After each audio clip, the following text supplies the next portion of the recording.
right, this one is pretty wild. A new feature on Amazon is working for its Alexa devices, and it's causing some concern. The feature, which is still being worked on, would allow Alexa to mimic anyone's voice after listening to them for just a minute.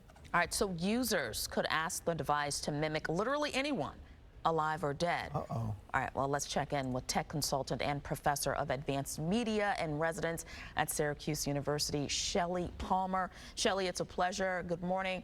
All right, so as fabulous as this sound, right, especially for those of us who have lost loved ones, you want to hear that voice one more time. But talk about some of the safety concerns that this advanced technology can pose for parents with young children. So I don't know, I hope you're familiar with this idea of deep fakes, where you're putting someone else's face on a body. There's a famous Tom Cruise video out there. We've seen some Hollywood stars de-aged, like Mark Hamill in Star Wars has been brought back to his youth for certain of the sequels and prequels. Well, this is a voice version of that, where Alexa can listen to a voice for less than a minute and then synthesize it. So yeah, the example they showed was a child was being read a bedtime story by a grandparent who was deceased. That may be your cup of tea, it may not be your cup of tea. It's not that particular use case that is, you may like it or not like it. What's concerning is that listening to a voice for under a minute gives anyone the ability to use that voice to do anything. So parents who like to leave voice notifications for their kids, or if you want to use Uncle Louie's voice to say, hey, I just got a hot stock tip. I mean, it doesn't matter what you would do that was malicious, even if it was a prank, we will not be able to believe our ears. Now, with a deepfakes technology in video, one of the worst use cases of it is what they call revenge porn videos that aren't even real, they're just faked.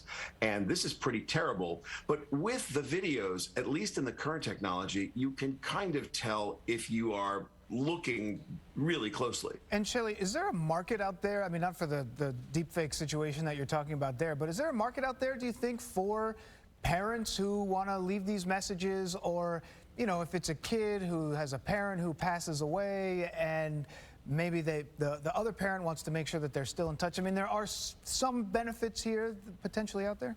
I don't even want to comment on whether that's a good idea or a bad idea. I think that's for people to decide for themselves. What I'm concerned about is the ability for us not to believe our ears. This technology has far-reaching, really far-reaching ramifications. If you can't believe your ears, Dan, that is really a problem. And the audio technology is so much more sophisticated than the video technology, you won't be able to tell. So while that may be a fine use case, and I'm not saying it is or it isn't, there are so many use cases that are, like, that's the nicest one you can think of.